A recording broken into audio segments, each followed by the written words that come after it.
Then the whole assembly rose and led him off to Pilate, and they began to accuse him, saying, "We have found this man subverting our nation. He opposes payment of taxes to Caesar and claims to be Messiah, a king."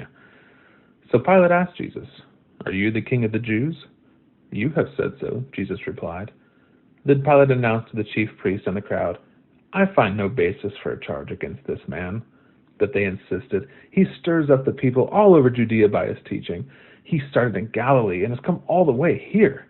On hearing this, Pilate asked if the man was Galilean. When he learned that Jesus was under Herod's jurisdiction, he sent him to Herod, who was also in Jerusalem at that time. When Herod saw Jesus, he was greatly pleased, because for a long time he had been wanting to see him. From what he had heard about him, he hoped to see him perform a sign of some sort. He plied him with many questions, but Jesus gave him no answer. The chief priests and the teachers of the law were standing there, vehemently accusing him. Then Herod and his soldiers ridiculed and mocked him. Dressing him in an elegant robe, they sent him back to Pilate. That day, Herod and Pilate became friends.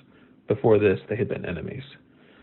Pilate called together the chief priests, the rulers, and the people, and said to them, "You brought me this man as one who is inciting the people to rebellion.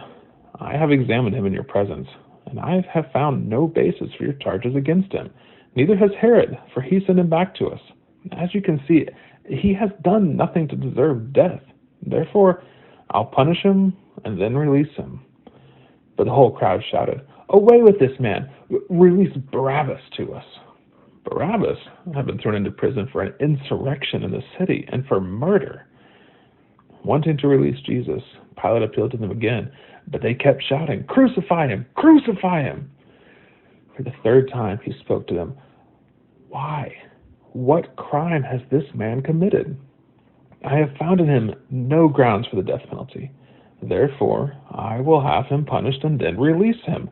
But with loud shouts they insistently demanded that he be crucified, and their shouts prevailed. So Pilate decided to grant their demand. He released the man who had been thrown into prison for insurrection and murder, the one they had asked for, and surrendered Jesus to their will. As the soldiers led him away, they seized Simon from Cyrene, who was on his way in from the country, and put the cross on him and made him carry it behind Jesus. A large number of people followed him, including women who mourned and wailed for him. Jesus turned and said to them, "Daughters of Jerusalem, do not weep for me. Weep for yourselves and for your children. For the time will come when you will say, 'Blessed are the childless women, the wombs that never bore, and the breasts that never nursed.' Then they will say to the mountains, 'Fall on us,' and to the hills, 'Cover us.' For if the people do these things and the tree is green, what will happen when it is dry?" 2 other men, both criminals, were also led out with him to be executed. When they came to the place called the Skull, they crucified him there along with the criminals, one on his right and the other on his left. Jesus said, "Father, forgive them, for they do not know what they are doing."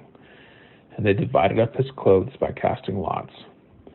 The people stood watching, and the rulers even sneered at him. They said, "He saved others. Let's see if he can save himself, if he is God's Messiah, the chosen one." The soldiers also came up and mocked him. They offered him wine vinegar and said, "If you're the king of the Jews, save yourself." And there was written a notice above him which read, "This is the King of the Jews." One of the criminals who hung there hurled insults at him too. "Aren't you the Messiah? Save yourself and us." But the other criminal rebuked him. "Don't you fear God," he said, "since you are under the same sentence? We are punished justly, for we are getting what our deeds deserve. But this man has done nothing wrong." And then he said, "Jesus, remember me when you come into your kingdom." And Jesus answered him, "Truly I tell you, today you will be with me in paradise." It was now about noon, and darkness came over the whole land until 3 in the afternoon, for the sun stopped shining, and the curtain of the temple was torn in two. Jesus called out in a loud voice, "Father, into your hands I commit my spirit." And when he had said this, he breathed his last. The centurion, seeing what had happened, praised God and said, "Surely this was a righteous man." When all the people who had gathered to witness this sight saw what took place, they beat their breasts and went away. But all those who knew him, including the women who had followed him from Galilee, stood at a distance watching these things. Now there was a man named Joseph, a member of the council, a good and upright man, who had not consented to their decision and action. He came from the Judean town of Arimathea, and he himself was waiting for the kingdom of God. Going to Pilate, he asked for Jesus' body.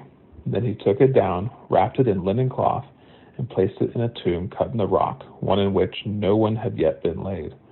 It was preparation day, and the Sabbath was about to begin. The women who had come with Jesus from Galilee followed Joseph and saw the tomb and how his body was laid in it. And they went home and prepared spices and perfumes, but they rested on the Sabbath in obedience to the commandment.